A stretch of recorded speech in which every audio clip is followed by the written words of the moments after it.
হোলি উপলক্ষে কিন্তু আমরা সবাই কম বেশি মিষ্টি বানিয়ে থাকি বাড়িতে। সেই উপলক্ষে আজকে আপনাদের সাথে শেয়ার করছি একটা মিষ্টি রেসিপি, মিষ্টি আলুর রসবড়া। মিষ্টি আলুর রসবড়াটা কিন্তু খেতে কিন্তু দারুণ হয়েছিল। আমি চিনির রসে করিনি, গুড়ের রসে করেছি।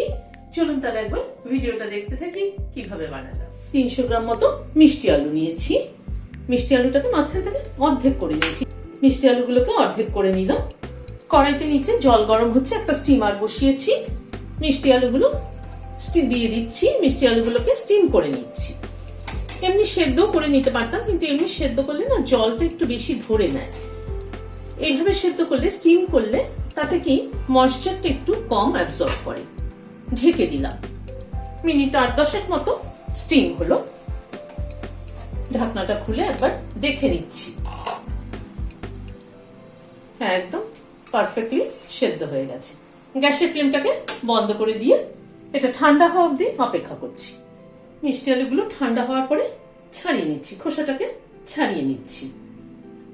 মিষ্টি আলুগুলোকে ছাড়িয়ে নিলাম। এবার এগুলোকে স্ম্যাশ করে নিচ্ছি। মিষ্টি আলুটাকে স্ম্যাশ করে নিলাম। 2 টেবিল চামচ ময়দা মেশাচ্ছি। 2 চামচ সুজি মেশালাম।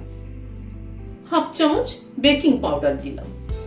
4-5টা এলাচ গুঁড়ো করে নিয়েছি, সেটা দিয়ে দিলাম। এখানে 4 টেবিল চামচ মিল্ক পাউডার আছে।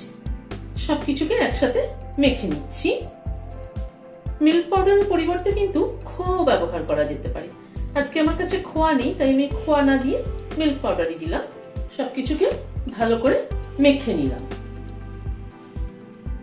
গুড়ের একটা রস তৈরি করে নেওয়ার জন্য এখানে 100 গ্রাম খেজুরের গুড় নিলাম। জল দিয়ে দিলাম পরিমাণ মতো।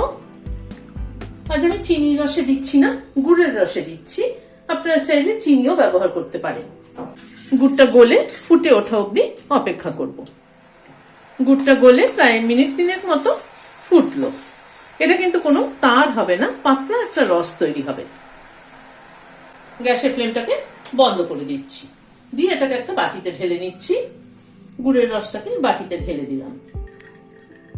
ওই কড়াইতেই আমি নারকেল কোড়া দিয়ে দিলাম। এখানে একটা ছোট নারকেলের অর্ধেকটা মালা কোড়ানো আছে। পরিমাণ মতো গুড় দিয়ে দিলাম। মিষ্টিটা কিন্তু যার যার ইচ্ছে মতো কম বেশি করাই যেতে পারে। যে যেরকম মিষ্টি খাবেন সেই অনুযায়ী অ্যাড করবেন। নারকেল আর গুড়টাকে একটুখানি পাক দিয়ে নেব। নারকেলের পুরটাকে তৈরি করে নিলাম। গ্যাসের ফ্লেমটাকে বন্ধ করে দিচ্ছি, দিয়ে এটাকে একটা প্লেটে তুলে নিচ্ছি। মিষ্টি আলুর মন্ডটার মধ্যে 1/2 চামচ ঘি মিশিয়ে নিলাম।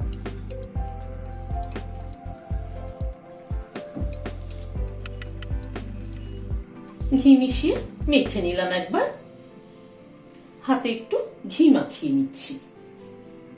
খানিকটা করে মন্ড তুলে নিচ্ছি।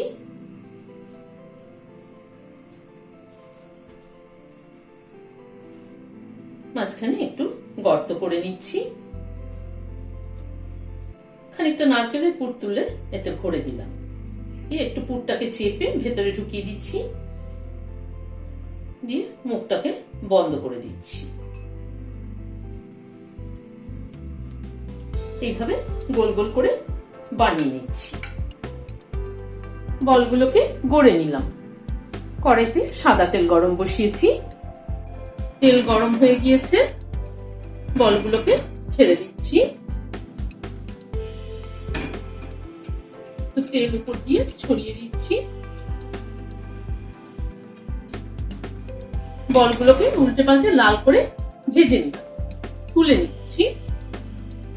গ্যাসের ফ্লেমটাকে কিন্তু মিডিয়ামে রেখে ভেজেছি, তা না হয়তো কিন্তু ভেতরটা কাঁচা থেকে যাবে। আবারও দিয়ে দিলাম। একইভাবে সবগুলোকে ভেজে তুলে নিচ্ছি। রসটাকে একটু গরম করে নিলাম। বড়াটা এবং রসটা দুটোই যদি গরম থাকে তাহলে কিন্তু রসটা ভেতরে ঢুকবে ভালো। বড়াগুলোকে দিয়ে দিচ্ছি। একটু উল্টে পাল্টে দিতে হবে। এইভাবে বড়াগুলোকে ঘন্টা 2 মতো রসে ডুবিয়ে রাখবো, তারপরে সার্ভ করব। ভিডিওটা যদি ভালো লেগে থাকে তাহলে একটা লাইক এবং সাবস্ক্রাইব করার অনুরোধ রইল। আজ তাহলে এখানে শেষ করছি। নমস্কার।